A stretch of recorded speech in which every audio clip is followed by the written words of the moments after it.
The Speaking of Cults podcast is presented solely for general, informational, educational, and entertainment purposes. The use of information on this podcast or materials linked from it is at the user's own risk. The views, information, or opinions expressed by the host and guests are solely those of the individuals involved and do not constitute medical or other professional advice. Hello and welcome to the Speaking of Cults podcast. This is Chris Shelton, your host. Thank you very much for joining me this week. I am really glad to have your viewership and support. And this week, we are going to dive back into a world that we have sort of swam in the shallow end of a little bit, right? It's a little bit of a deep, complicated thing. I mean, what we're talking about here, of course, is Catholicism and traditional Catholicism, which is sort of a subset of the bigger picture of Catholicism, which itself is a subset of the bigger picture of Christianity in the world. So Catholicism has all kinds of, history and controversy and conflict, and there have been no shortage of schisms, as they say, over the centuries that this has been around, with different people getting different ideas about what's right and proper and true and what God wants and that sort of thing. And you get these breakaways, you get these breakoffs. And this is how we have, 1,000 different denominations of Christianity right now, is they're just kind of all over the place because people want to believe different aspects or parts of it or feel one part is more important or more significant than other parts. This week, I'm welcoming Anthony Spurgin back to the show, who grew up in a traditional Catholic environment and has some things to say about this topic in general. We covered Anthony's story in our last podcast. We're not going to revisit that territory. Instead, we're going to talk more broadly about Catholicism and specifically traditional Catholicism and whether or not the different flavors of this are inherently abusive or cult-like, or is there something going on with this? Is there something like kind of wrong with these teachings or with the people who take these teachings, and how do they use them? And this is not a statement that every single person who is a Catholic or every single person who's a traditional Catholic has something wrong with them or is mentally ill or is some issue or something. That's not the point at all. And the point of my show is to take a look at those parts of these activities which are abusive, harmful, psychologically damaging, spiritually abusive, and try to put a focus on that part of it. And what can we do about it? How do we deal with that? How can we make it better? That's kind of my thing. So, Anthony, you have reached out to me to discuss this topic in more detail. And of course, you have a whole lifetime of this. So welcome back to my show after my big kind of intro there. Well, it's great to be back, Chris. Thank you so much for having me on again. It's been, I think, almost a full year since the last time I was on. Yeah. So it's great to be back again. And hi to Chris's audience. If you've seen my first interview with Chris, my story. I can briefly summarize that just to say I'm from Texas, born in Dallas, raised in the suburbs in Irving, and my parents did not grow up within traditional Catholicism, but they got interested in it in their adulthood, in my early childhood. At first, we would go to mainstream Catholic churches, but we started getting more and more into the traditional side. And you can watch my first video with Chris for all the info on that and the backstory there. Point being, there's a very, very important distinction that has to be made between the mainstream Catholic Church as it is today and traditional Catholicism, because this might be a bit of a stretch to say, but I would go so far as to say they're basically two separate religions for all intents and purposes, with the same basic name. The reason I would go so far as to say that is the beliefs in terms of like the doctrine, what's written, it's there in both groups, but in the modern mainstream Catholic Church, they are not, they're not fundamentalists now to the degree that the traditionalists are, and they recognize that certain certain teachings of the Catholic Church just simply can't work in society today. And because they don't actually reflect how humans actually are, and how our minds work, how we behave. Remember, these are ancient ideas locked and loaded, which is extremely dangerous to do, to get to a point where you refuse to allow any new information to get you off the beaten, to get you off of the course you're on. That level of commitment, that fanaticism in the modern mainstream Catholic Church. Not that I'm not going to say it doesn't have its problems or issues. Of course it does, but there's so much more.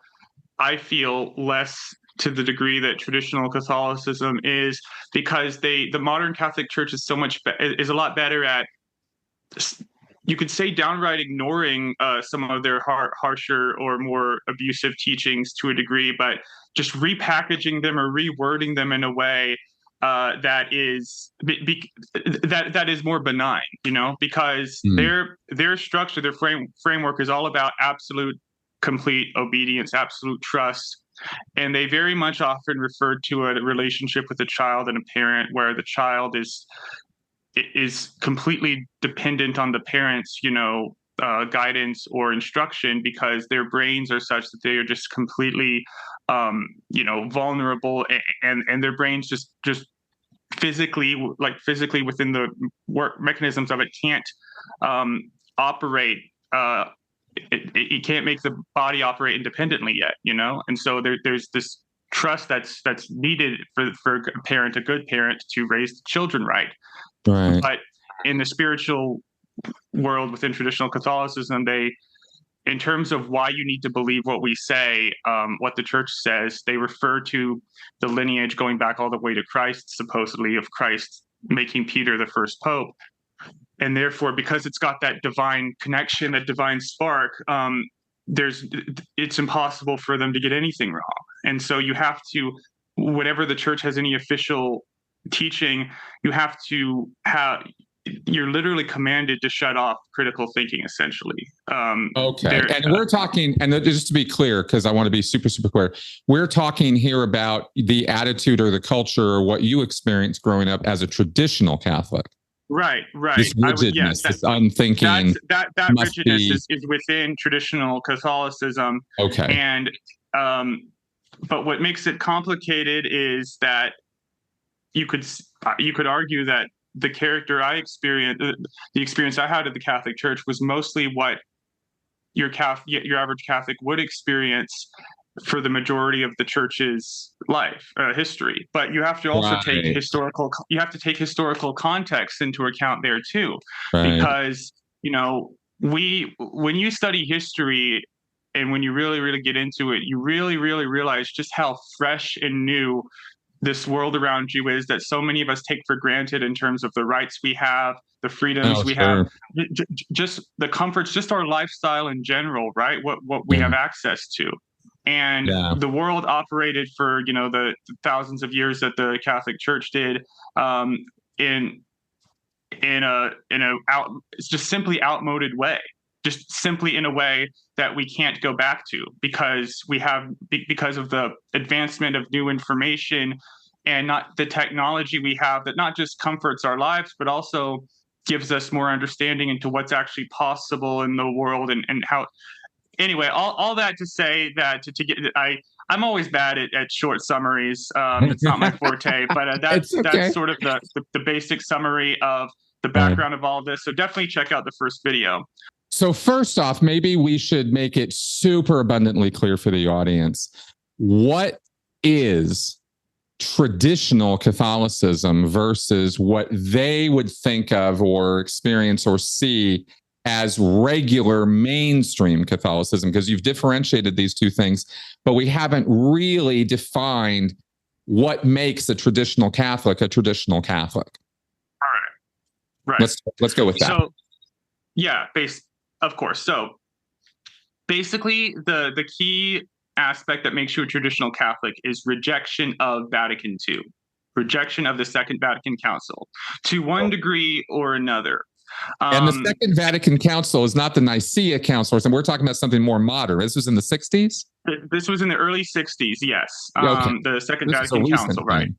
It was, it is very recent. This whole traditional, non-traditional, mainstream Catholic sort of issue and that's going on today is a very, very recent episode in the church's overall history. Right. But the church's history also includes times when they had far significantly more political power and political influence than they do today. And it was before, the founding of the United States, well before the founding of the United States of America, that introduced, radical new ideas of not operating simply because an authority figure who has all the power and all the authority dictates no more kings, basically, right? Right. And the church is inherently monarchical. The Pope is a king. There's no way around it. Right. And he's supposed to operate not only like a king spiritually, but really like a king in the actual world, because since the start of the Holy Roman Empire, the Catholic Church had significant influence and control over the major civilizations of the world, especially in the medieval era, right? So you're not just talking about church today, if you live in America or the UK, or if you live in a developed country today that has a relative democracy, there's plenty of options to choose from in terms of churches, and it's for the most part just something you do on one day of the week. But imagine living in a world where the laws that you live by every day are influenced by the teachings of the Catholic Church. It's something that affects you every day of your life if you lived in the medieval times, and so the Second Vatican Council took place in the early 60s. It was a very, very dramatic overhaul of the church's teachings and their approach and their charism. It didn't change anything officially because that's a non-starter in their framework, right? It came from God. God is the Holy Spirit is operating within the church. So if something is defined dogmatically, that is it. And it's up. And the only way it could be changed, quote unquote, is to be reinterpreted in a new way. So say for example, let's just come up with a random example here. Let's say 500 years ago,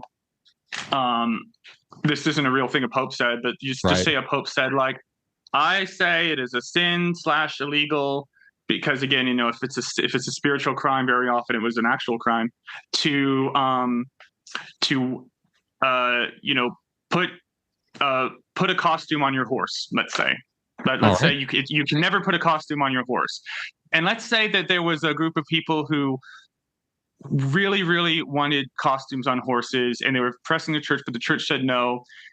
Maybe 600 years ago, one pope could say, okay, we meant costumes with too much lace, costumes with too much frills with buttons. You can put a costume on your horse as long as it has 3 buttons instead of 2. That's what we meant the whole time, guys. So that's basically what the second. Yeah, go ahead. That's kind of the job of the Pope, right? Is to interpret or clarify these matters when it comes to how the religion is supposed to be expressed or practiced. That's literally his role, is to serve as the intermediary between the body and God and go, oh, no, this is what we meant.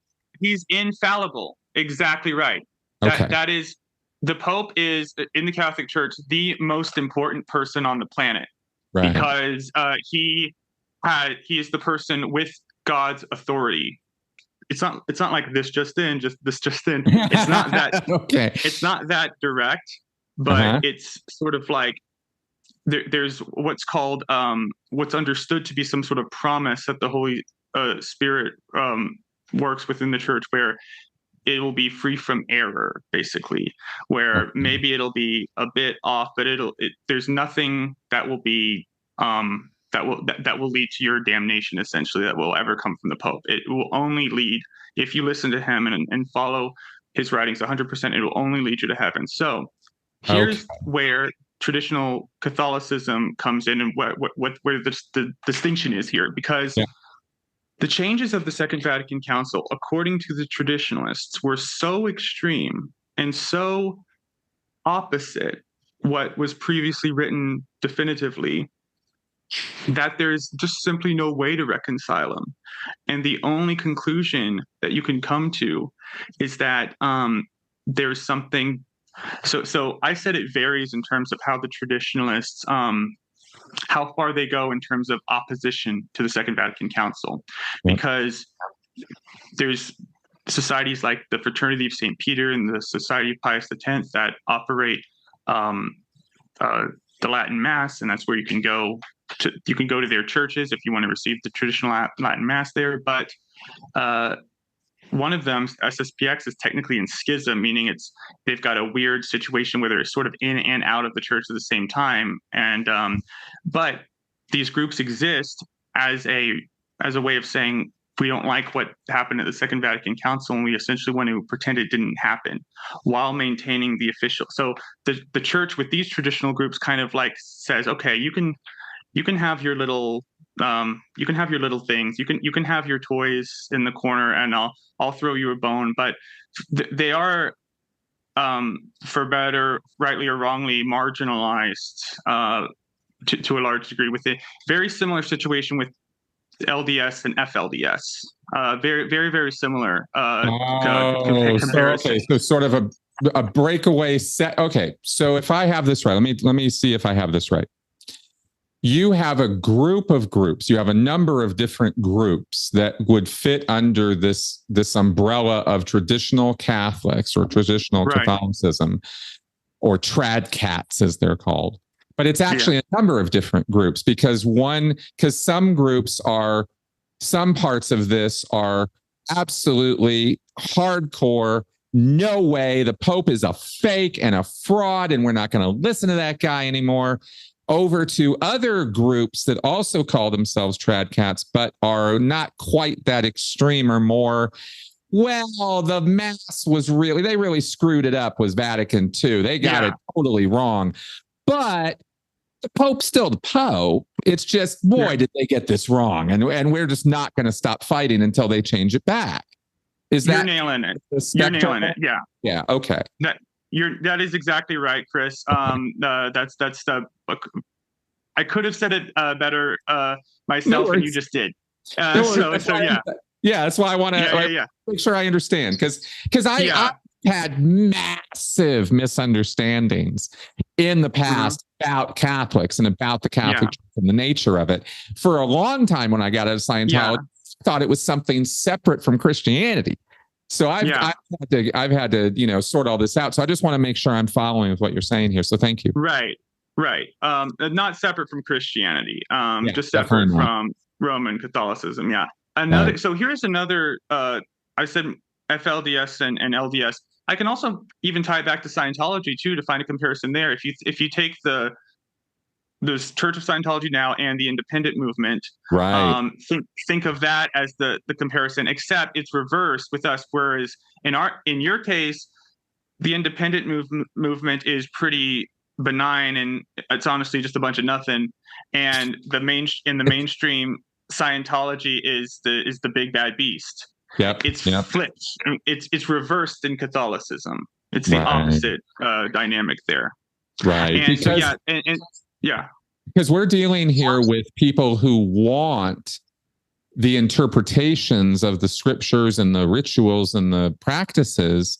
They desire it to be more fundamentalist, more hardcore, more rigid, less compromising, or less progressive, we could say.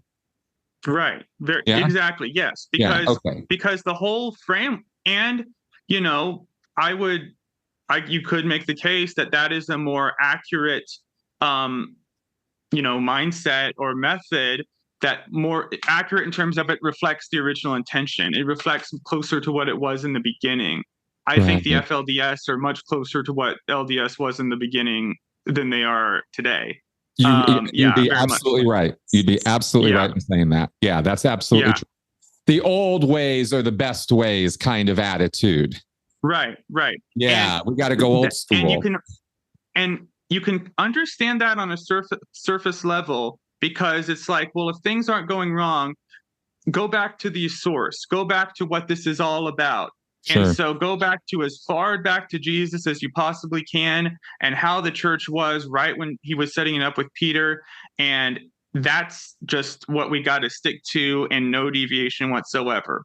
And of course, the Pope's job as the church progressed there was progression in the church history. There's no doubt about that. It wasn't like it was always exactly the same. There was progression, but it was very slow, gradual, managed. And of course, the Pope would the Pope was always sort of following the same kind of rhythm and standards. But the Second Vatican Council, it was a slow burn in some ways, because just culturally, these countercultural ideas were building up and building up and building up, and they, it got into the Catholic Church as well, and they just decided at a certain point, like, we need a makeover, because the world is changing. The world is getting very, very different on us, and we're just not going to be able to relate or compute or really have anything. I think they could feel themselves cultifying a little bit, if that makes sense. Yeah. Well, certainly becoming less and less relevant to people's lives and the reality of people's lives in a modern society. When you have a society that now has birth control, that now has women's rights, that has civil rights and rights for minority figures, that understands the cosmos. Yeah, exactly. Understands the cosmos. That's right. These are things that the church had traditionally had under its sort of house or roof, right? Like, it was the one that dispensed rights and civics and all this other stuff for centuries. They were the ones who were kind of overseen and not always in a bad way. The church could be a civilizing influence in many, many ways over the centuries. But when you add in colonialism and the religious persecution and things like the Inquisition, it gets real, real ugly. And those more traditional values are not what we want to be carrying over into modern world. But that's what the trad cats seem to be grasping or holding on to, is no, we need it to be this rigid, hardcore, disciplined, spankings and beatings, and I'm going to use the buckle on you, when I discipline my child kind of approach, because it's kind of this hardcore, old school, semi-Protestant, life is suffering kind of attitude, which is Catholic in many ways. Would that be right?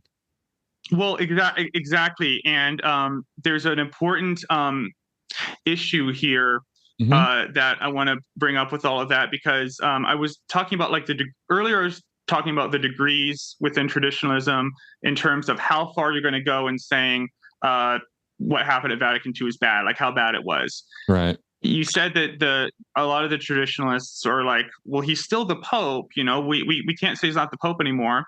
Some go so far as to say he's not the Pope. They're called the Sedevacantists. Sedevacantists. I was wondering how to pronounce that. It's Latin, and of course, the church became powerful when I think it was Constantine, the Roman emperor, made Christianity the religion of Rome, and so things started being written down in Latin and being said in Latin. And Latin's a dead language, but you have to. But there is value in learning it, because it makes learning Spanish and Italian and those languages a lot easier. Yep. So there's value in learning it, just like I think there's value in learning Esperanto. But basically, the sedevacante is Latin for the chair is vacant. The chair is the throne of St. Peter.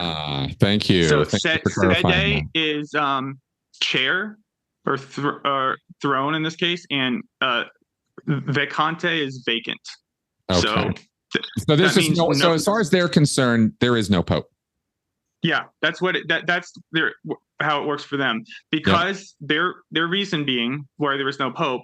The Second Vatican Council was heretical. It was morally evil. It was too ambiguous.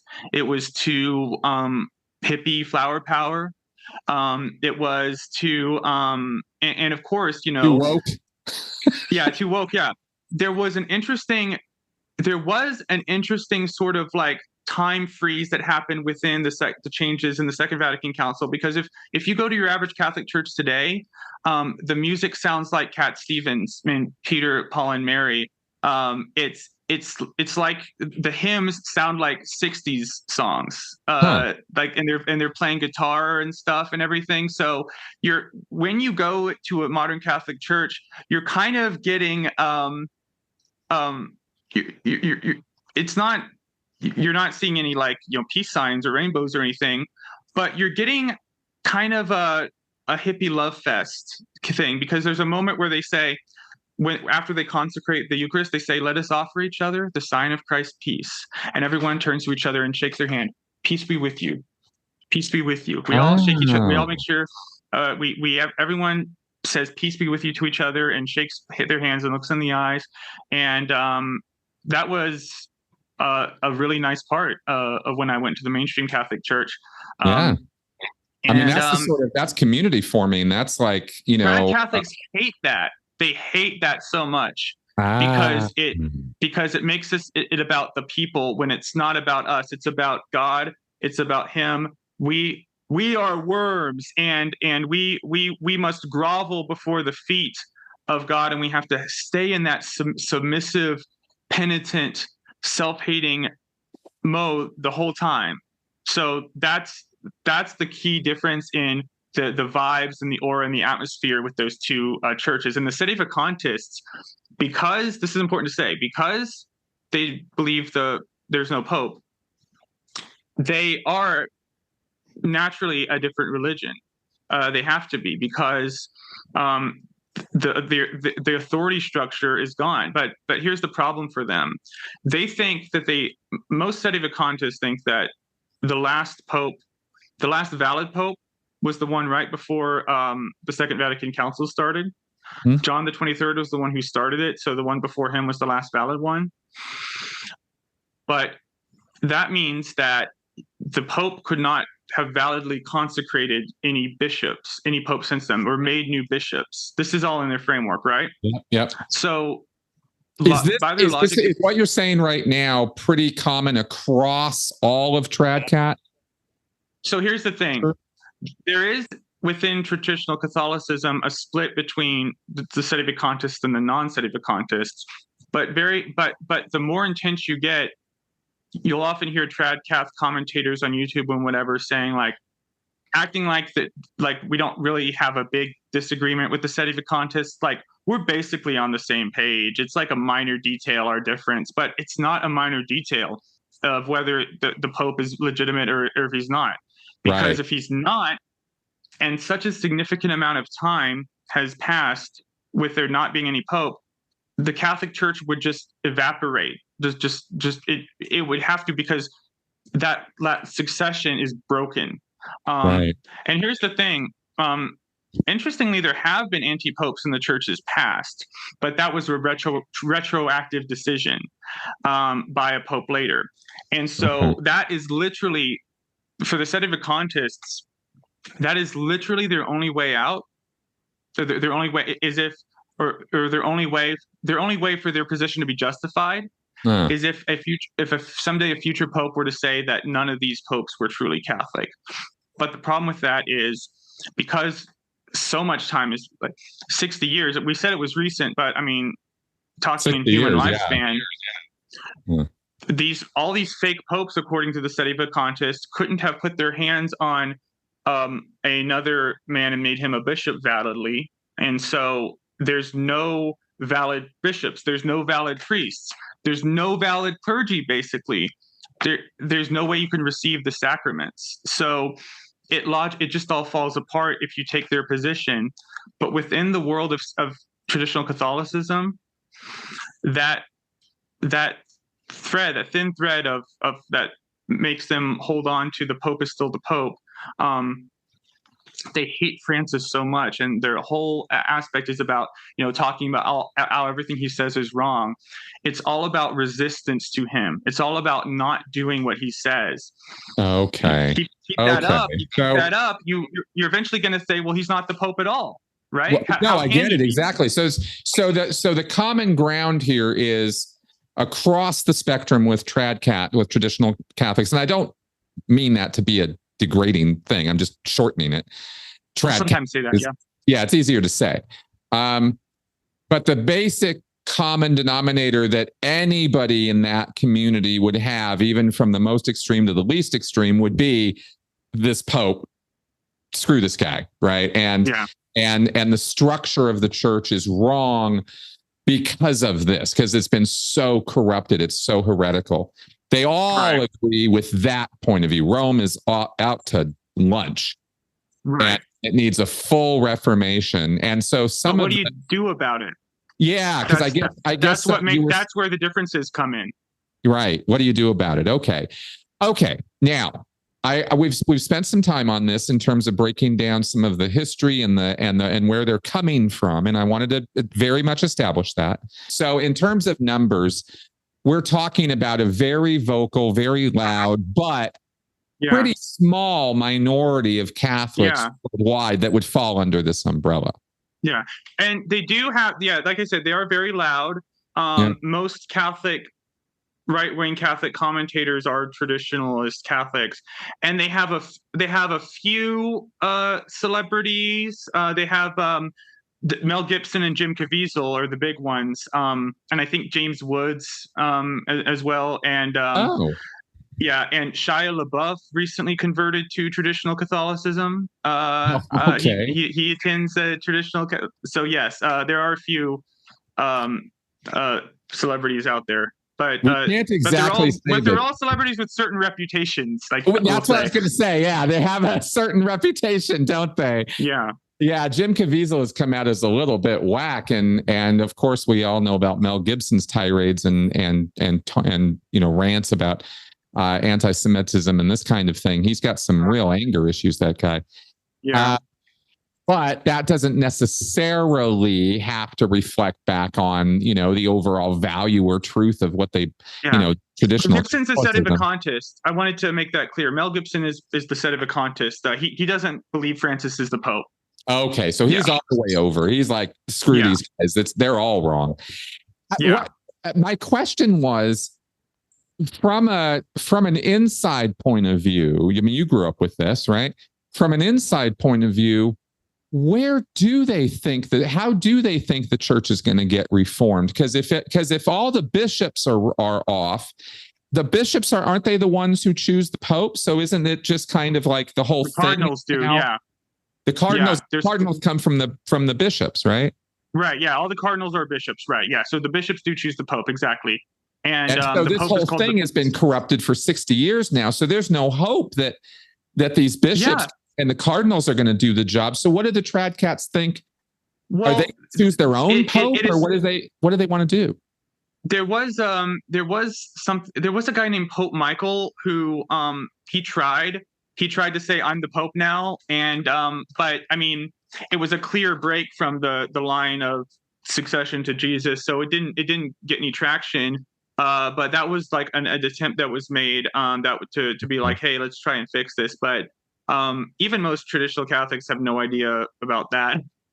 So yeah, that was a very small. But otherwise, the thing that really makes it so toxic and destructive is that and so wearing on you, and so leading to people turning you into a Mel Gibson type, is their only out is supernatural very often in their minds, because their only out is, well, because they're so into, traditional Catholics are so into the rituals and these set, if you say these prayers and if this hour this specifically will happen, it really, really gets to borderline, spell casting and magic and stuff. That's not the vibe really at the.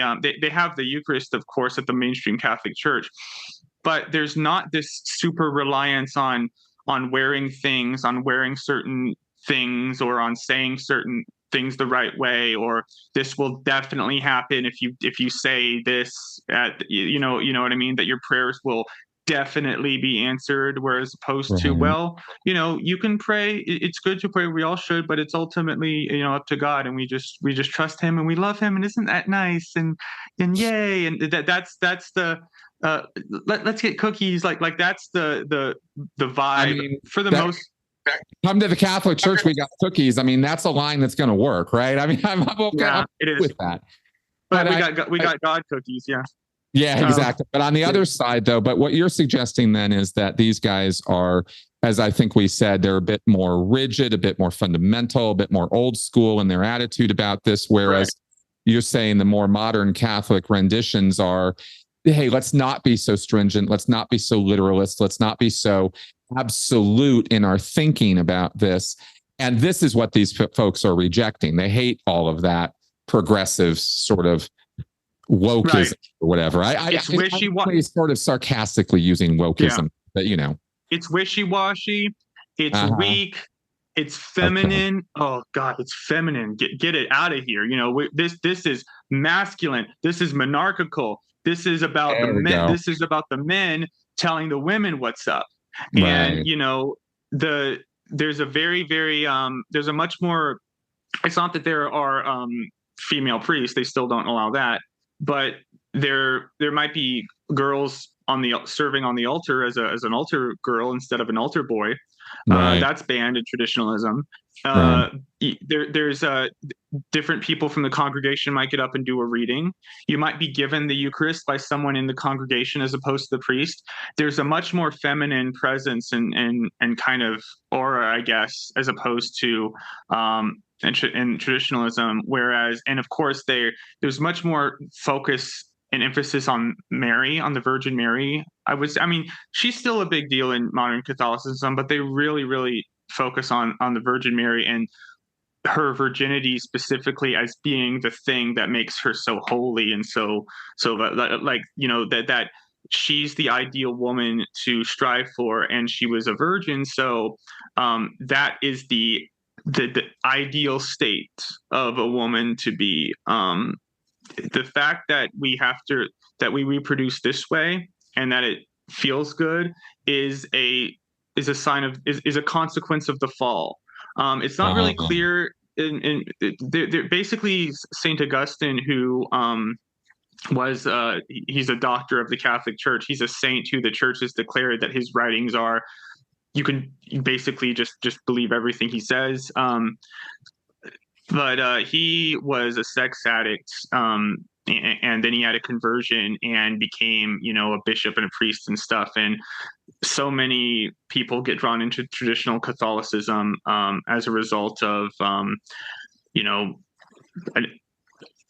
usually it's because some excess in their life had consequences, and so Oh, sure. to them, so the opposite kind of approach really attracts them, because it's like, I never want that to happen again. Like, say, an alcoholic, and he really screws up something in his family, and he's like, I can't handle my impulses, my I need to get a handle on that.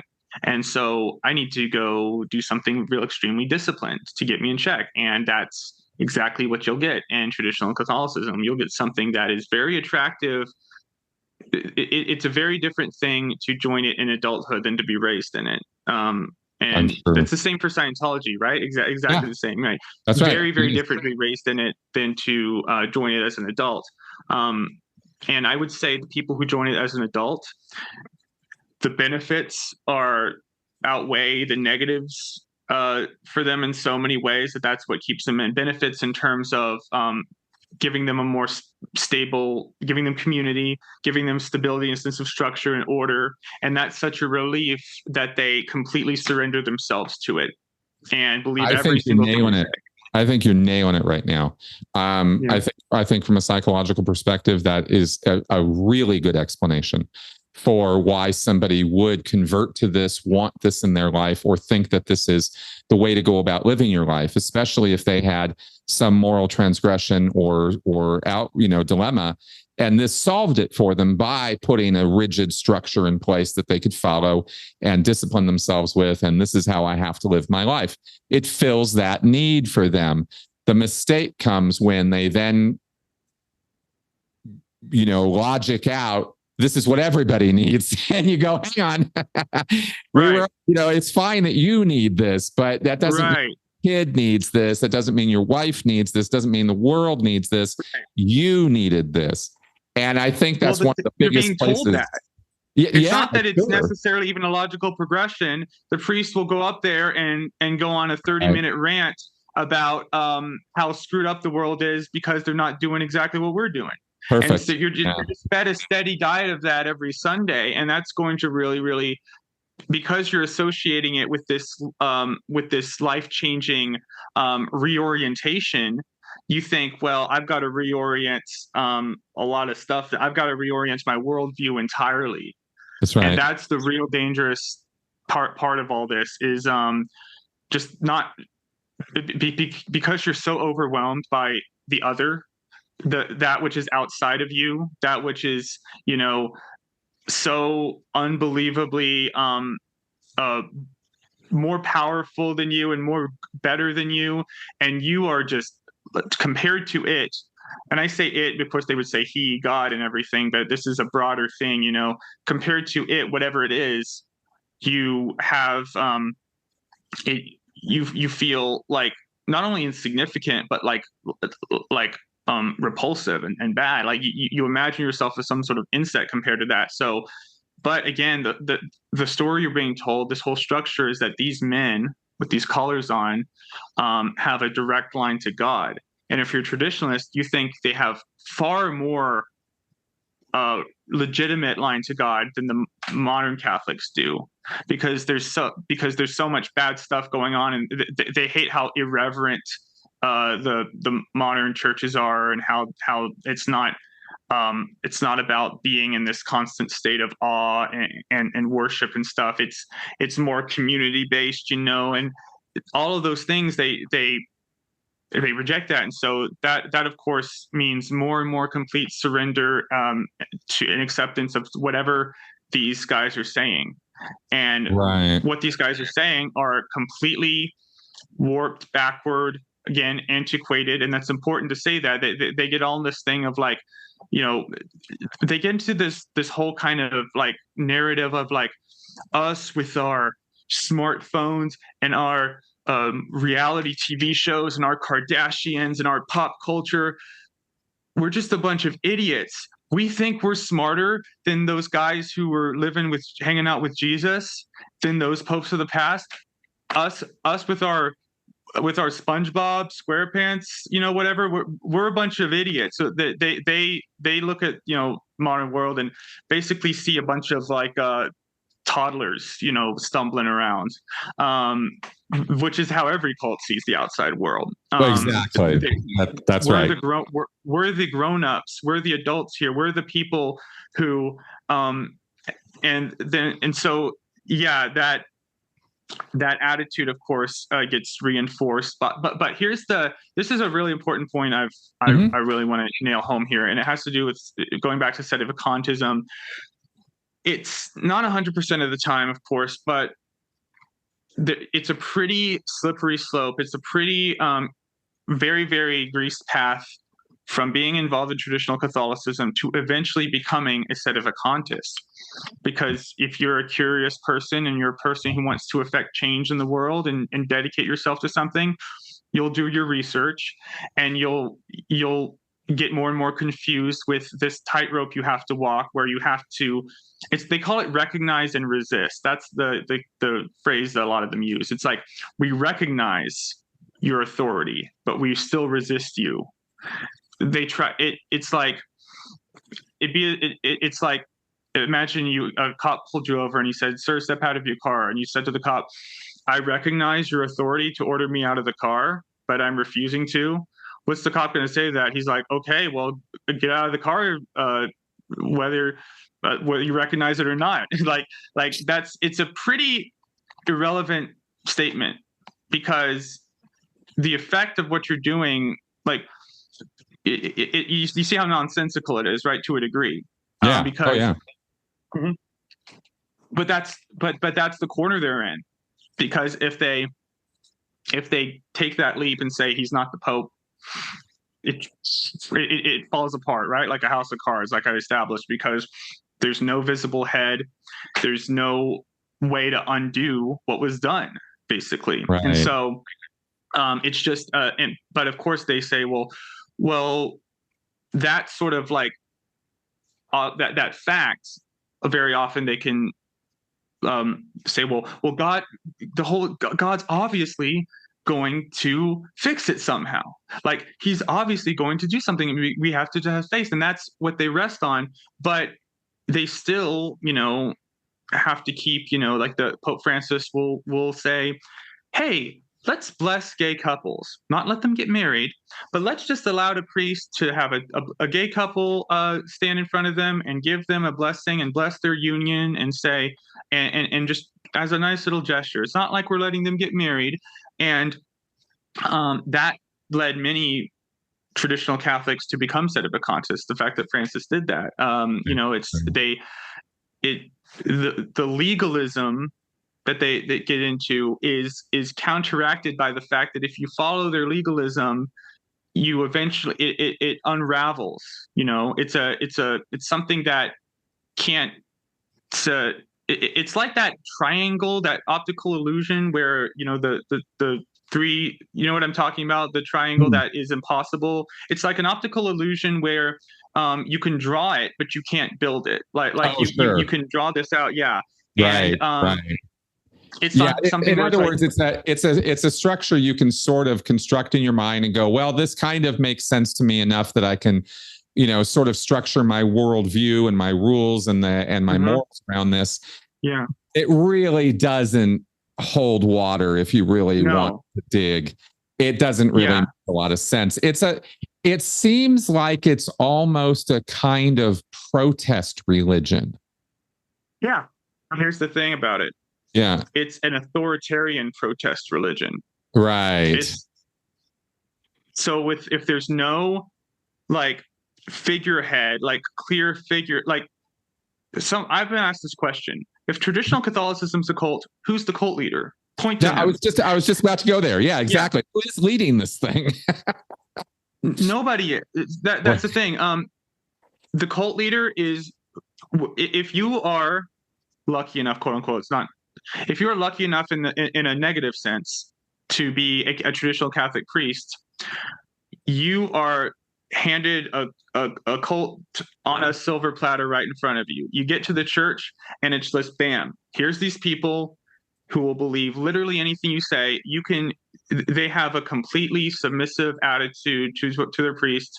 You can do essentially whatever you want for as long as you can make it last, because very so often some scandal will happen, potentially an abuse, potentially just some sort of like scandal not related to that, and then you'll get moved around somewhere else, and then you got to start all over again and reestablish your rapport and reestablish connections.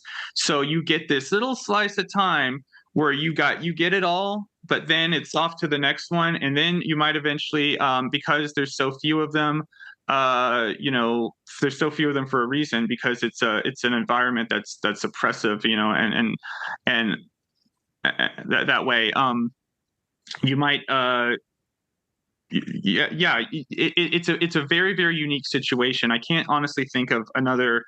Maybe the FLDS is similar there, but it's a situation where the cult leaders are spread out, because there's the only unifying principle here is opposition. That's it. Right. Opposition to the that, and you can oppose them. These.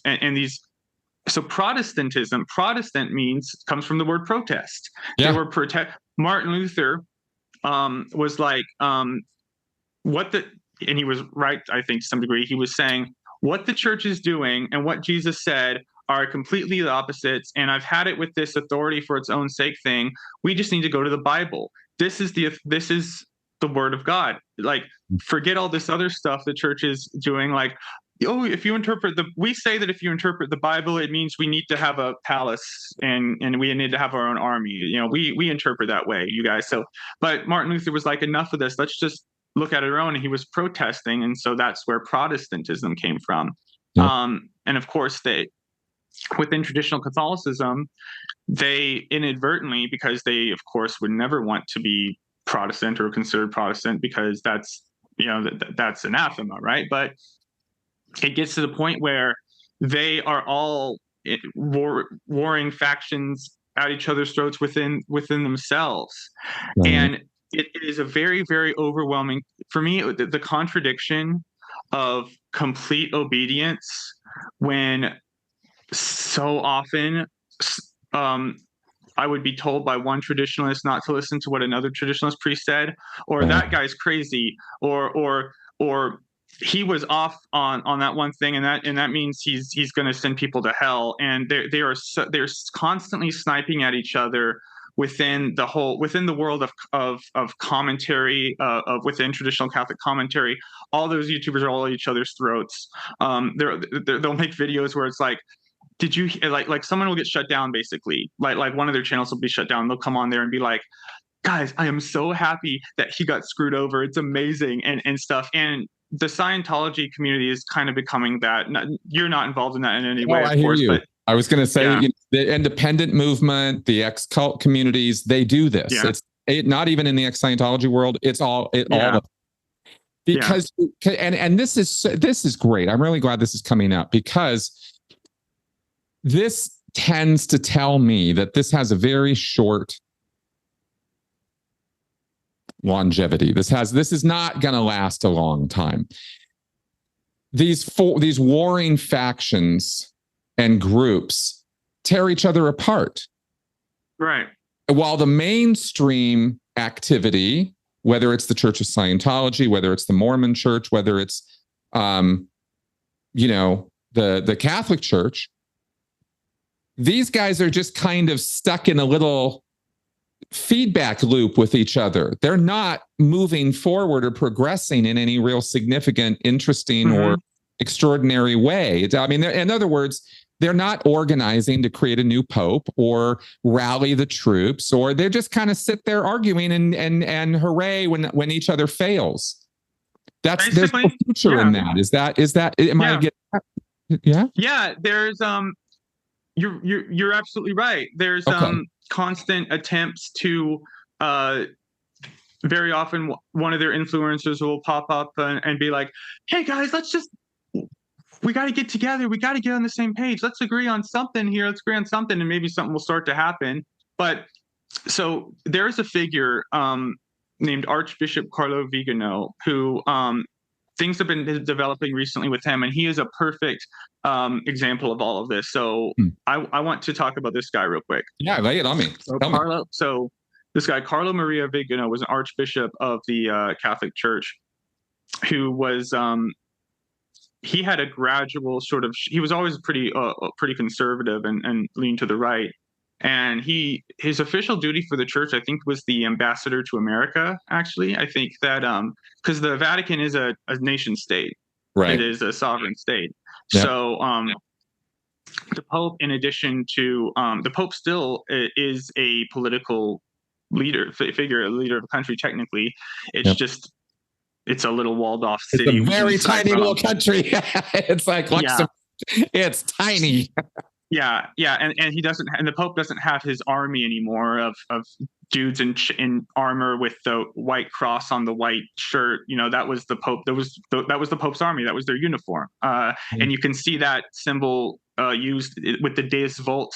I'm having a hard time remembering what that translates to all of a sudden, and it's such a common phrase. But that gets used a lot.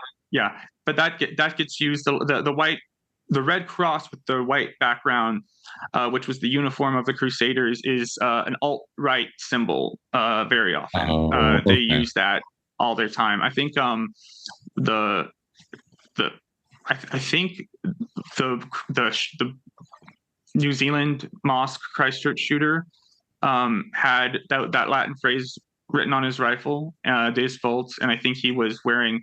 I could be wrong about this. He was wearing some sort of Crusader type insignia when he did that. So it's definitely the idea of the Pope having an army, like a militant thing, that obviously appeals to that far right kind of machismo, kind of men dominate the world kind of attitude. Okay. Let me just clarify for myself, because this is new information to me about that New Zealand shooter. Was he a traditional Catholic, or was he simply using the symbolism? Do you know? I don't believe so. Okay. I don't believe so. Symbolism. He just had that as part of his crazy town ideas. Yeah. It gets used by a lot of people in the alt-right who aren't necessarily traditional Catholicisms, traditional Catholics. They're probably Christian to some degree, and they probably like the idea of a Christian army. So that's what. Sure, they do. I just want to be super clear about: are we saying that guy is trad cat or not? No. That's a definitive statement. That is yes, good point. I have no idea, but I don't believe so. Believe so, and I wasn't trying to say that he was. There aren't any like a huge. I'm not aware of a huge number of violence or terrorist related incidents connected directly to traditional Catholicism. Okay. One notable one though was when somebody stabbed the Pope. A traditional Catholic priest actually took the bayonet off of a rifle and stabbed Pope John Paul II, shouting "Down with the Second Vatican Council." Wow. So that was a statement. Yeah. That was right out of it. Okay. So I need to talk about violence in this, but it's not necessarily known as or considered a terrorist group or violent organization as such. The FBI has been taking it. There was a hearing in Congress where there was some kerfuffle of a Republican congressman getting mad at the FBI director over, or the attorney general over some investigation that had been done by the FBI into traditional Catholicism. Because the rhetoric gets the rhetoric is some spicy meatballs. Let's just say, yeah, I get that. I totally get that. Okay, well let's roll back to what you were saying then, because you were talking about I just kind of went off on that shooter thing because that piqued my interest for a moment. But circling back around, you were talking about we were talking about the fact that this minority group of rather extreme believers, this conservative belief in traditional Catholicism, are at each other's throats all the time, are tearing each other apart all the time. It seems that is getting in the way of, or would get in the way of, any sort of real reform or progress on their part. In the same way that independent Scientologists have a hard time organizing. It's like herding cats, they just never really make it work. Yeah. Well, I really want to drill down what I need to say about this Vigano guy, because it's a really important. We were talking about him. Yeah. So he is a trad cat hero who was now no longer a Catholic, and I'll explain why.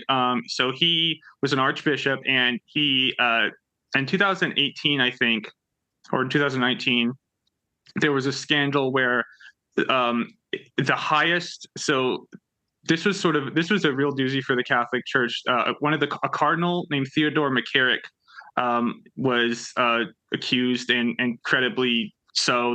Evidence came out against him of sexual abuse of a minor, and he was kicked out of the church. I don't think he was excommunicated officially. I think he was just stripped of his title. And in terms of legal action, I really don't know. It doesn't seem like anything's actually happened there. But he was, kicked out of he was kicked to the curb. And when that happened, this Archbishop, I've said that before, Archbishop Vigano, he wrote a letter, saying that Francis not knew about this before and didn't do anything about it. And he just sort of accused Francis of being, he didn't say he wasn't the Pope yet, but he just said, "Oh, this guy really sucks, and he's a big problem here." And he saw this, and Vigano just started. Of course, he became he blew up on traditional Catholic media after that. And he kept writing letters and sending them out. And so many traditional Catholic influencers started reading every word for word, every letter he wrote. And because his status, his position, he was a cardinal. He wasn't a cardinal. Sorry, he was an archbishop, but he was very, very high up in the church. And he was, gradually more and more starting to. It was a call and response thing back and forth, because he got more encouragement from all these traditional influencers who were just hanging on his every word. And so he got more extreme, and he got more radical, and he said more crazy things, and he just got more and more out there.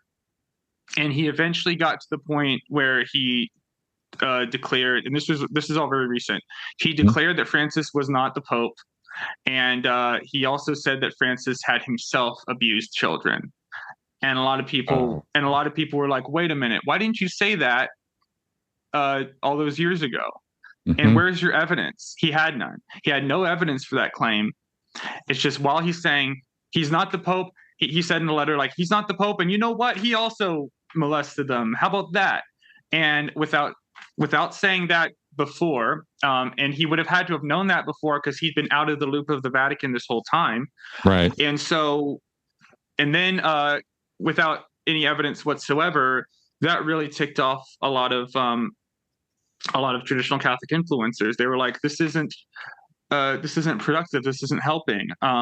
They didn't hang on that part. They went, hey, wait a minute.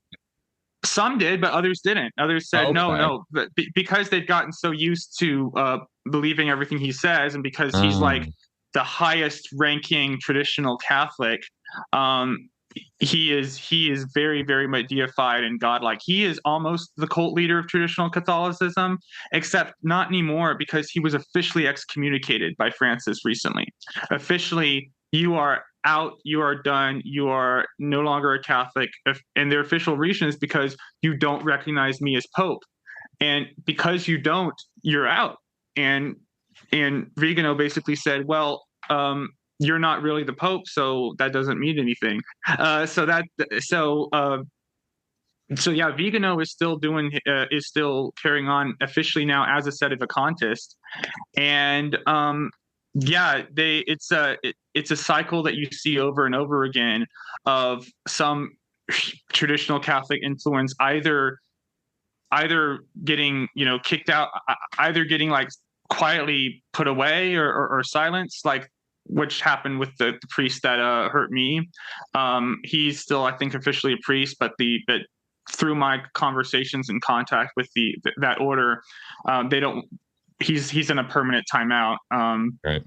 They're done with him, which I'm happy with.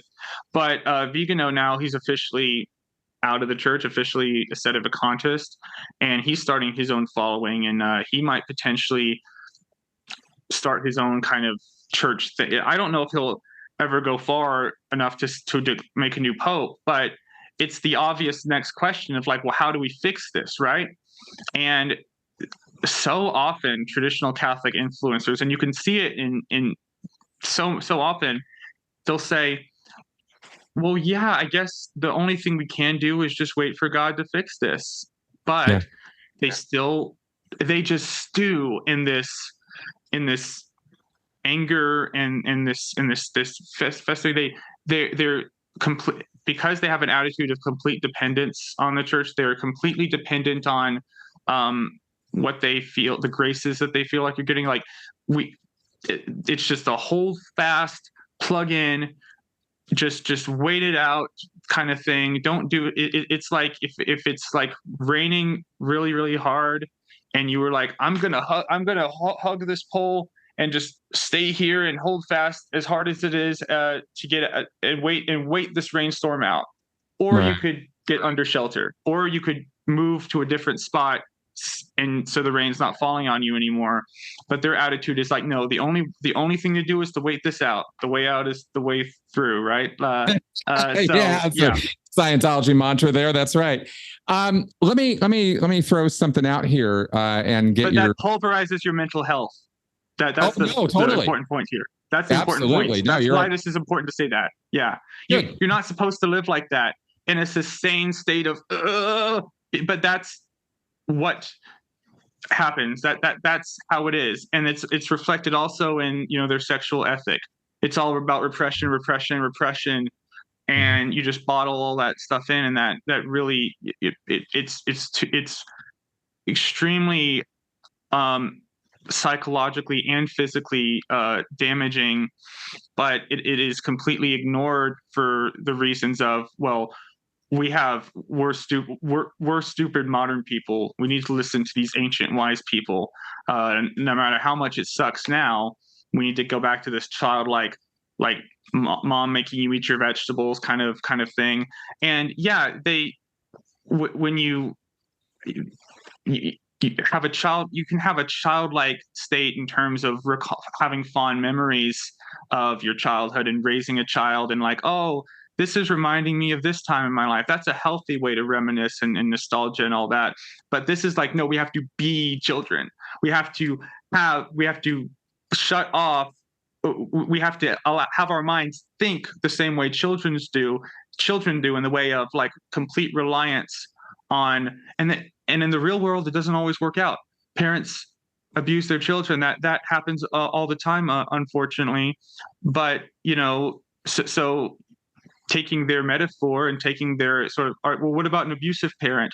What about a parent who's saying the wrong thing to their child? Well, no, like God's perfect, and that's when the anger starts. Like that's when certain questions inevitably lead to the accusation of being sinful, or making it a moral failing to pursue a certain question line to its logical conclusion.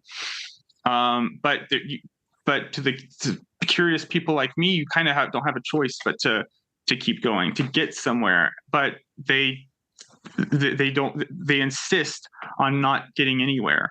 They insist on this static state, which is just not healthy and very, very destructive and damaging. Yeah. Hey, let me say this. Maybe restate what you were just stating there, and so I make sure I understand what you're saying. Because I think what you're suggesting here, I think what you're saying is that you have a group of people who are in a sort of chronic anger as a place to be religiously. This is the attitude they have towards the Pope, towards the church. It's a protest thing, right? They're pissed off, or they're easily riled up by their priest or by their situation to, in this traditional Catholic world, there's a lot of anger and a lot of angst and a lot of like, this is unjust and this is wrong, and we need to fix this, but nobody can fix it. And it creates a bit of a double bind there, doesn't it? Because you're stuck in this situation of this needs to be remedied and fixed, but I don't have any power to fix it. They have to fix it. But who are they? Well, I don't even know. And it kind of is this mystery, and it sticks you in this problem that never can be resolved. And that being stuck in a problem like that is crazy making. As you say, it's also exhausting mentally. Every time it comes up, it's the unsolvable problem of this, and the teeth gnashing of it, and the anger that comes from it can be pretty stressful if you are an extreme believer. If you're somebody who really takes this stuff seriously, this is not just a conversation at the bar or once a week at the church. This is something you are chewing on and thinking about and concerned about, and this has importance in your world. And I think that's kind of what you're describing from this, and that seems to be an environment that you grew up in even. And so you're having to carry this crap around with you of growing up in this very stressful, angry situation. Am I understanding this right? Yeah, it wasn't just my church, it was my school. It was where I went to high school. And there was a church service every day at 12 when we would go to the co-op. So it's a lot to go over also. Yeah, I was a homeschool co-op. That was my homeschool experience. It's a bunch of kids supervised by a few adults that meet infrequently as opposed to public school. And so yeah, I was homeschooled, but I wasn't at home very much. I was actually with other kids, a whole community of people who were just like outside of not only the public school system, but the charter, private, all of it, just Right. doing their own thing Mm. and calling it homeschooling. So that's how that worked, and that was connected in the adjacent building to the church, the chapel where this traditional order was, and so yeah, it was something my brain developed in, Right. all this tension and all these insoluble, and there's a their version of peace, is just what they call adoration, where their beliefs are that the Eucharist literally is the precious blood of it really body. It really is the body of Christ, like Right. literally. And Right. so oftentimes they'll just adoration is when they have it displayed like in a little behind a case or something, and you just stare at it and you just pray and you stare at it, and that's you're literally in the presence of God. The creator of the universe is literally his body. Jesus' body is literally right in front of you, and so you just sort of sit and just drink that fact in, and that you know what's really going on is, of course, you have a point you want to get to. It's like, okay, do this and this will happen. You'll feel better when you do this. And so you wait it out and you're not feeling better. And so you make it work and you make yourself feel better. And then you're like, look, you convince yourself that what they're presenting to you is true, that this white, you know, piece of bread, it looks like a cookie or a cracker, that it's literally the body of Christ. So you just stare at it and be in its presence and be in the presence of God. And you just, make yourself feel that way, because that's what the instructions you have. It's related to prayer, like prayer, you'll feel better, and you pray and you're done praying and it's like, I guess I feel better because they said I would. And so plus it's hardcore spiritual placebo, if I could narrow it down. Sure. Yeah, makes total sense to me. It's also, trance induction and various other things. There's psychological stuff going on there, just like we talk about with the TRs and enforced rituals and things like that. This is pretty culty stuff. Now, I am wondering about, or I wanted to sort of throw something else out there, because you mentioned this particular man, this guy this archbishop who had fallen from grace, and now he's kicked out of the church entirely, and maybe he'll go off and start his own thing. And we were sort of trying to see if he's like a cult leader or not, and he's not. But there's a role or a position that I'd like to talk about for a second that gets picked up by people in various culty communities. In the ex-Scientology world, this would be in the independent world, or even in the ex-Scientology world, this is on the YouTube side of things and stuff. You have opinion leaders, you have thought leaders, you have people who, for a period of time, are not the creators of the system and are not the people who are running the system, but they gain a certain degree of power and influence within the system.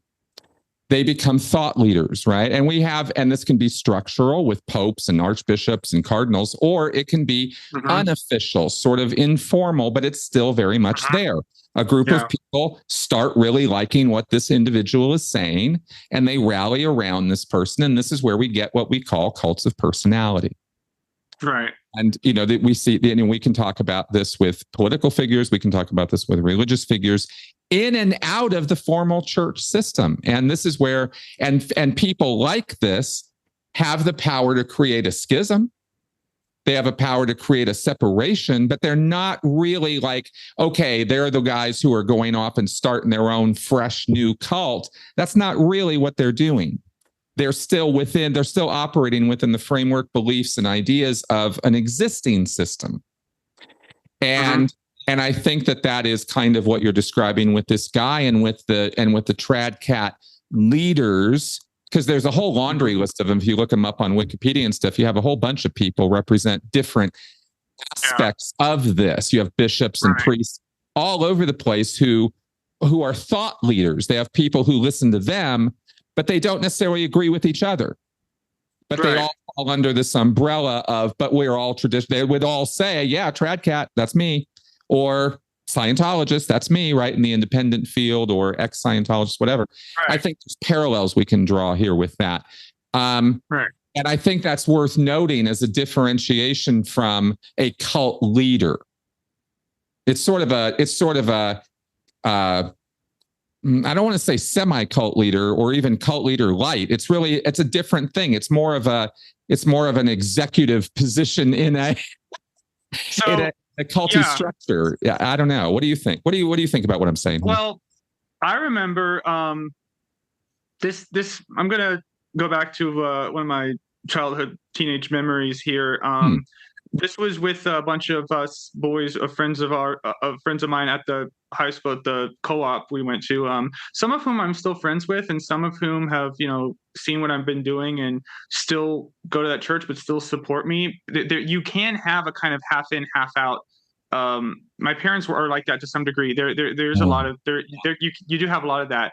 It's the more you want to. It's the kind of people who are motivated to do more, who get more into it, who get more, the more motivated people, I guess, are the people who get more caught up in the culty stuff, and like that. But there's this I remember we went to the lake one time. I was maybe 15 or 16, and it was a little maybe a little too rambunctious, but there was this pier that went off into the water, and we all got in the pier in our swim trunks and everything, and we were just sort of wrestling and roughhousing and horsing around. And the game was it was like that scene at the end of the Adam West Batman movie where they're all fighting on top of the ship, and they're like, wrestling with each other, and they throw them into the water and then they climb back up. So what we would do was the point of the game was to try to push somebody into the water, because we were far enough into the water that it was deep enough that you'd be fine if you fell in.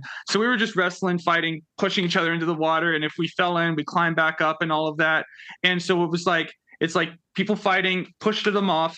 They climb back up, they get pushed off, they try to climb back up. And that's kind of what it's like. It's a bunch of people fighting over the position of leader, cult leader, or do things my way. And it's knocking each other down. Some guy might come back up again. It looks like that, if that makes any sense. That makes total sense. That's a great analogy. Thank you. That's perfect, because there is no leadership going on there. It's just people fighting one another. And and sort of liquid support, it goes this direction, it goes this direction. People change their minds. People do this, people do that. It's hard to form up an embracive system in the face of that kind of discord. But when you're within that system, they demand complete and total obedience of it. Right. But it's a system that can change so quickly. Right.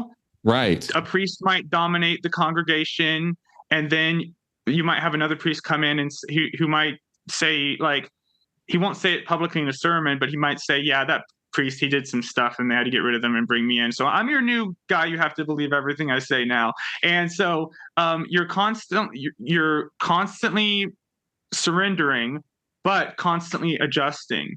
Constantly like, I love this guy, but now he's a Sedevacantist. Do I have to hate him now? Is he going to hell now when I thought he was going to lead me to heaven? It happens so much. Yet it's all there's such a rigid, just believe everything the church says. But what that means in the traditional world is you can't believe everything the current church says, because Francis is barely the Pope, if he even is. So you have to listen to what the past church said in the past. But we need living people to we can't just read that, because there's a whole structure and framework of system behind that. So we have to just believe what these priests say as our teachers, and these priests will be in their parish and have complete and utter control, and then they'll get moved away, and it all readjusts. Vigano is the closest thing, but he's officially excommunicated by the Catholic Church now. So he's officially not a Catholic. So if any traditional Catholic who wants to hold on to, some people are just ignoring, like some people are saying ignoring the excommunication while still saying Francis is the Pope. But again, it's that you can't believe that. You have to accept his actions to be a Catholic in certain instances, and they don't.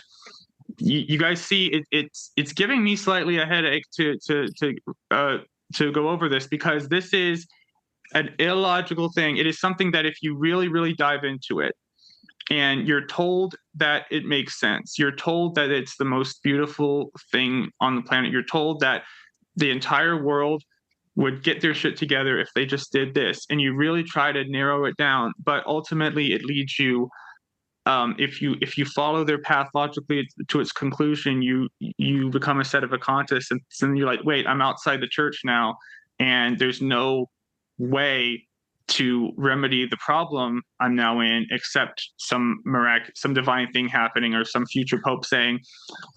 A future pope would essentially have to say, we're undoing Vatican II. That's how far it would have to be for the Sedevacantists to get their wish. And that is a practical impossibility, at least in the world today. Someday, I'm not saying it'll never happen, but nobody alive right now will be alive when that happens. I don't think. No, I'm sure that's true. Because, yeah. I'm sure that's true. Let me ask you a question. It's an insoluble problem. Absolutely. Yeah. Let me ask you a question here, because this is how I'm kind of putting it together in my head here, and I want to know what you think. It seems to me that this is not only unsustainable or unviable as an overall movement, right? If I look at the big picture of, all the traditional Catholics and the way they fight and squabble and disagree, and there's a spectrum of ideas there. And we could plot that and go, okay, here's the guys who kind of are just on the border of disagreeing with the Pope. And then here's the guys who think the Pope is, Satan personified, right? And you have this spectrum. Even if you take all those people, it seems to be this minority vocal group seem to be dying off, seem to be unsustainable, ungrowable. Is there an effort? Yeah, go ahead. Sorry. That's tricky, because it is an unsustainable thing, but I wouldn't go so far as to say it's dying off. I don't think they'll ever accomplish their goals. Honestly, I don't think that their vision of society will ever come to fruition. But sure. There is something attractive about it that could continue to draw people in. We talked about, the people who have that state where they had an addiction, they couldn't control their appetites or whatever, and so they do something to solve that by going all the way into some kind of rigid structure. Yep, happens all the time across all religions, by the way. Right, exactly, and it's positive, and it can have positive effects and negative effects. Absolutely. There's another celebrity I forgot to mention who only really became famous or blew up after he delivered this speech. The guy on the Chiefs, Harrison Butker. Oh yeah, that's right. I remember that. He's a traditional Catholic as well. Okay. And he's the other guys I mentioned are kind of older. He's a young guy. Teammates with Taylor Swift's boyfriend, and he gave a speech at Catholic college, talking about how we need to return to traditional values, and women need to, learn their place, and men need to be women, women need to be women, all that culture war stuff. He blew up because every single traditional Catholic influencer, said he was Superman, and said he was whenever any celebrity even like hints like, yeah, I saw this thing they did that was kind of cool. I remember when like Trump retweeted something that this hardcore traditional Catholic guy Taylor Marshall did, and that got him all this attention. And for men who for certain men who are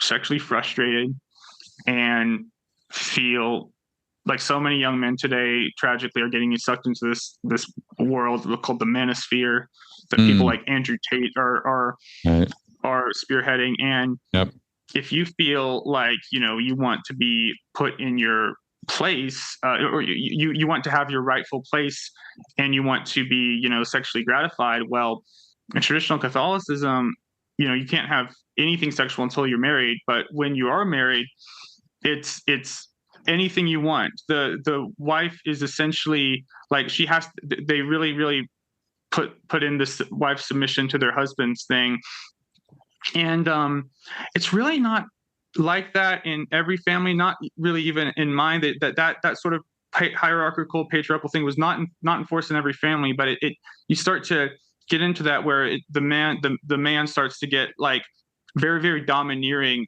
and controlling, and it's like we as a family we eat at you turn to the dad for Mary Poppins essentially, like we eat at this time and everyone's you march and when I whistle and everyone together, like, or the Von Trapps, that gets more um that sort of regimentation in every aspect of your life can appeal to to young men who feel powerless. And and of course they want to keep they reproduce like rabbits and have as many children as they can. So the fact that there's that aspect to it that can empower that sort of incel or guy out there, you know what I mean, that there's something Absolutely. for him there.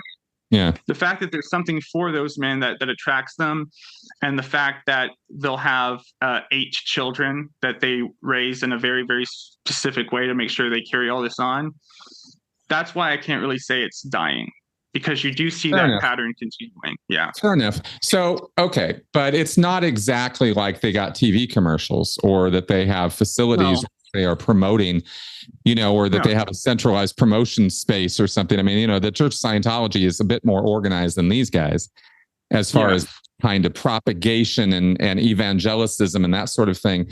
It's whatever's, it seems to me it's whatever's built into the Catholic system already is what they're sort of rolling with to spread the word and let people know that they're there. But they don't, but this is not a growing movement of people. I don't think it is. Is it? Am I wrong in that? Are they growing? It honestly depends on the how you look at it, because like I said, it's bringing in, there is a significant number of people my age being drawn into it, but none of these people were raised in it, I would say. Right. Very few people raised from it's not that.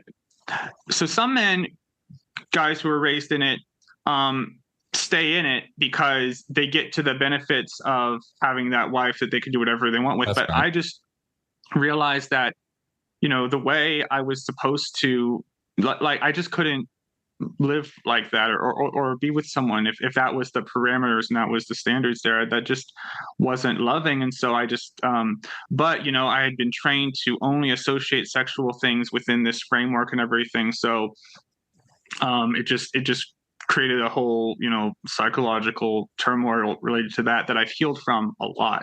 Okay, so fair enough. So it's a little hard to tell right now whether this is a growth strategy or a loss strategy for these guys in the long term. We don't really know, but it's not necessarily something that is picking up a lot of steam or is taking over the country or anything like that. That's for damn sure. This is a very minority move. It is. If you're online a lot, you're more likely to have familiar with it than otherwise. It's like QAnon in some degree, in that it gets you have a very real life experience, in the church, growing up in it, around that environment. But there's the online traditional community as well that you can get plugged into. Yep. That can cross, if you're into one thing, you might get introduced to them through that. But so that's, online influence is significant, and it can lead to physical butts and seats. So there's that aspect to it. One thing though that is definitely there's actually one thing that actually prevents them from growing is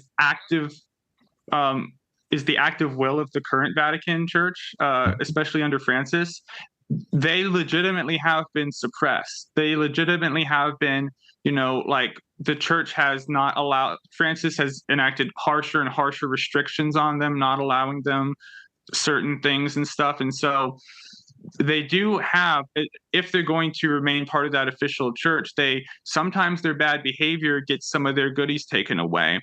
And so they have to toe a very fine line. So that can,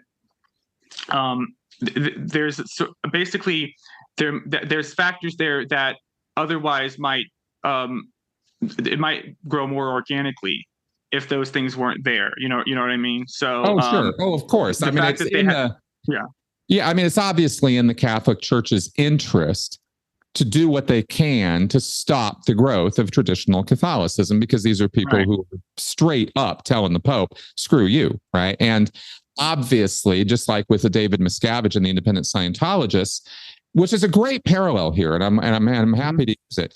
The Church of Scientology doesn't ignore independent Scientology.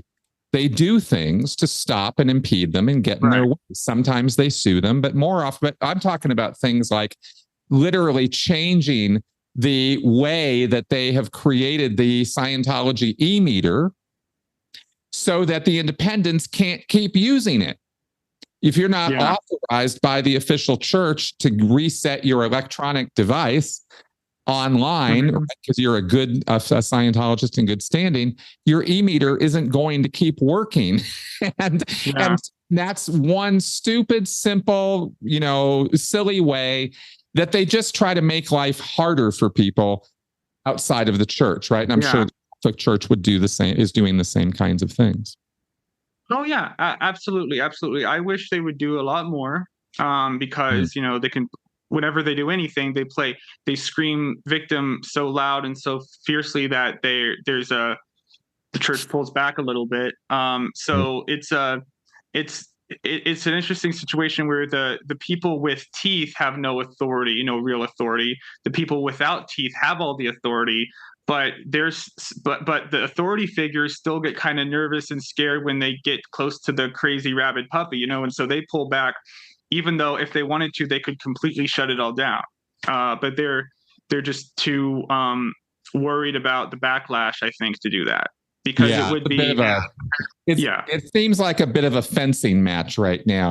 They go here, they lunch here, they party here. It's just kind of this back and forth between the officialdom of Catholicism versus these splinter groups, or these offshoots, schism groups.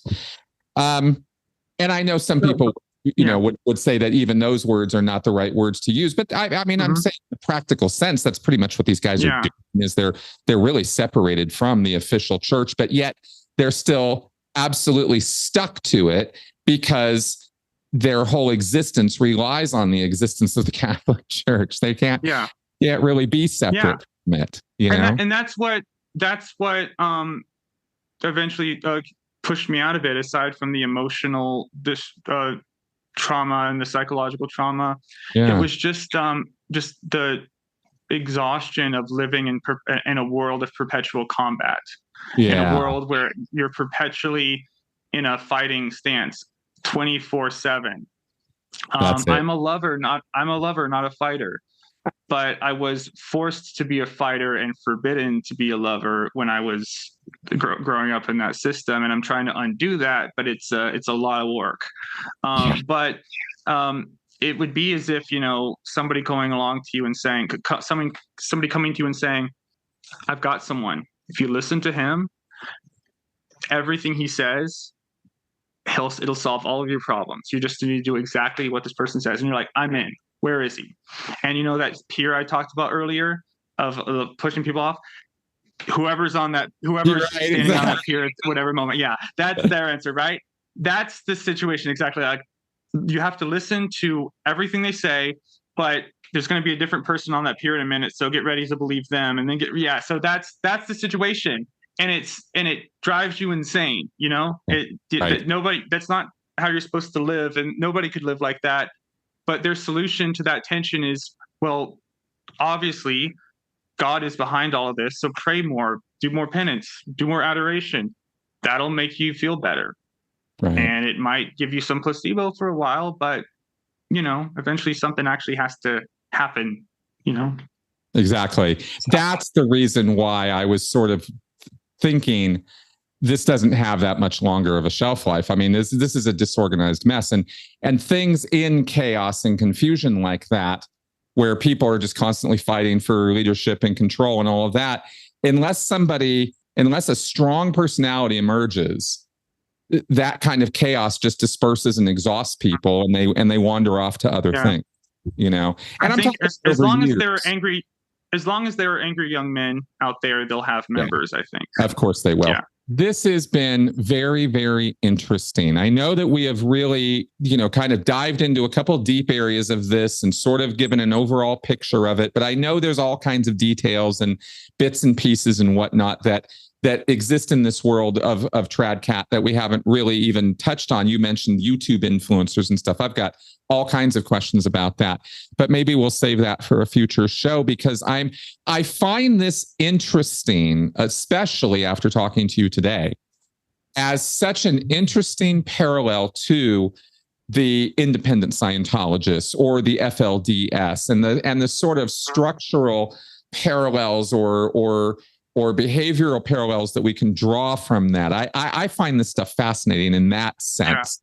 So I want to thank you for coming and clarifying so much for me today about how this stuff works. I had a bit of a different view on some things, and you've really helped clarify that. So I want to thank you for that. Now you are starting a YouTube channel or have something going with this. Yeah. What's going on with that?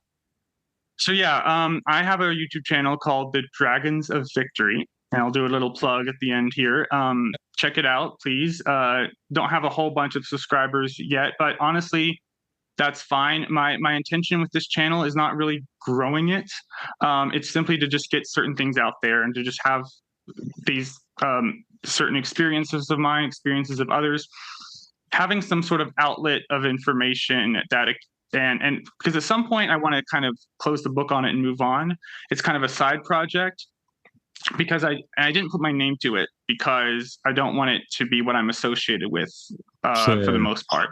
But it's still important work I think needs to get done. So it's just me talking about my experiences and interviewing people and commenting on recent developments within TradCath world. And the name comes from so in traditional Catholicism, dragons, they kind of think dragons are real. Because they think that so let me explain. Please. And by the way, there's the light is kind of bending, this rainbow is kind of covering me. Is it Oh yeah, you got a thing there. Go ahead. Yeah. You're there. Just like that. I adjusted. I'm good now. I'm good now. Yeah. So it was just the rainbow was sort of going right through it. That's right. That's right. Yeah. So anyway, they believe that they're creationists. They're young earth creationists because they take a literal view of Genesis. So they think dinosaurs coexisted with humans. Right. And so there's whenever there's an ancient text or writing, not just in Christianity, but in any mythology of referring to dragons, they'll say, oh, well, they were just they saw a dinosaur. That's what that was. And so they think dragons were real. And they also have a clear, because dragons come up so much in the Bible and just as a foil for not a foil, as a embodiment of Satan. The dragon is the serpent, right? Because in the garden, the snake tempted Eve, and then God said, I curse you by removing your legs. So that meant that whatever was tempting Eve in the garden had legs, right? Because God removed them. So a snake with legs, that's a Komodo dragon. That's that's where they go with that, right? And so I wanted to reclaim that, because dragons were never real and they can be good and bad. And I want to sort of take away their sort of black and white sort of view of things and labeling things by presenting dragons in a non-evil way, just in a neutral way. And of Victory, so much of their discourse and dialogue centers around the idea that they've already won. Like, if we just stay this course, when we die, we'll go to heaven. We've already won. We're already there. It's all over. Like as long as we don't do anything differently than what we're doing right now, we just got to live the rest of our lives exactly the same way we are right now. and then we're good. And so that's victory. That's victory in the present, even though it hasn't happened yet. And so I claiming that as well, taking two terms from them and sort of rephrasing them and repackaging them. So I hope you subscribe to the Dragons of Victory if you're interested in this kind of thing. Cool. So I will have a link to your YouTube channel in the show notes here below. You all can check it out and subscribe to Anthony's channel. And of course, check out our first podcast if you're curious about his personal story and some more about the framework of all of this. And I'm sure we'll be talking about this more again in the future. Anthony, again, thank you very much. Thank you. Thank you all. You have a great rest of your day. Thank you so much for having me, Chris. It's been a pleasure. You bet. All right, folks, subscribe, like, share, do all the things, and I will see you next week. Bye-bye.